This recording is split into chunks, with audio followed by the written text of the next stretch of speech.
Hello students, so we will see how the ultrasonic sensor can be interfaced by the brain. Okay.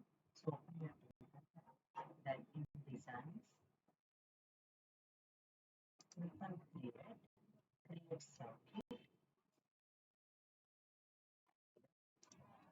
then just click on the components. Either you can select the component and interface it individually, or you can directly select the Arduino circuitry which are already present on the TinkerCad.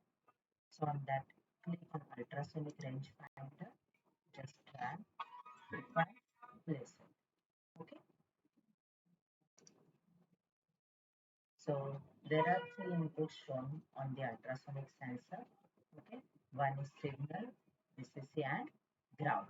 Now, in ultrasonic sensor, we have seen in the theory that it has four terminals, that is trigger, echo, VCC, and ground. So trigger and echo are combined over here as a signal.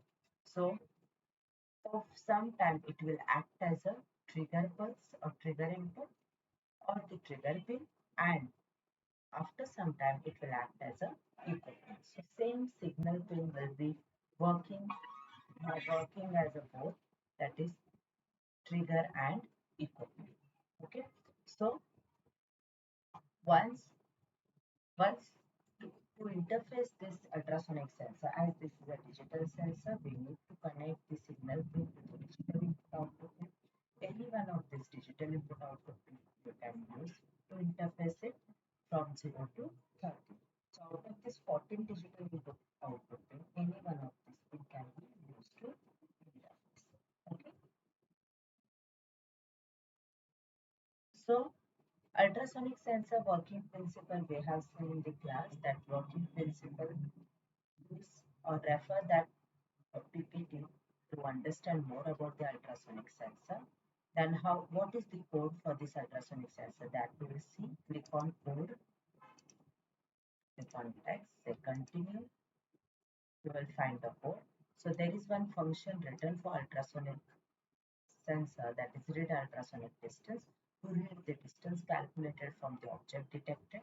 So as there is a single pin as a signal for this ultrasonic sensor, there is a trigger and echo pin shown in this function, and it is read as a single, and the output read from this function will be just the distance. Okay. Now here this signal pin is connected to 7th pin. So we will consider trigger pin and echo pin as the same number, that is 7. Okay. So we know what is trigger pin. Trigger pin mode will be output, because trigger will be sending a signal towards the object, while echo pin will be considered as an input pin, which will sends the echo signal from the object. Okay. So pin mode is the function used to set the mode of the pin, whether it is an input or output mode. Then we will be using a digital write function to write over that trigger pin.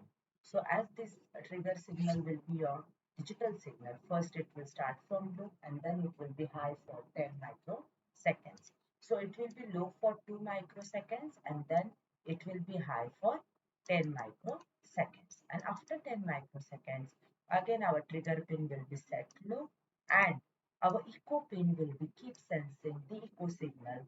Once it is received from the object, it will, on basis of that, it will calculate the distance, and the output of this will be actually a pulse, and that distance will be converted into centimeter and inches and will be displayed on the serial monitor. So we have used a serial.begin over here and serial.print and println functions to print the message or to print the value of the distance on the monitor.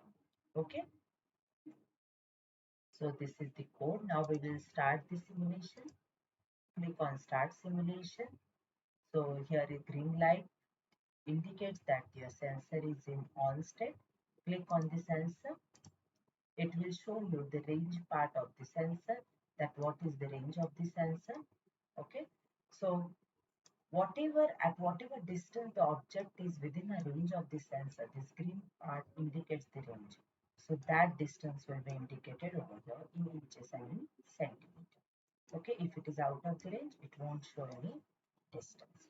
If it is within the range, it will show the distance of the object from the sensor in inches and centimeter. Is it clear? So you can give name to this as ultrasonic interfacing. Okay, and say stop simulation. This is your interfacing.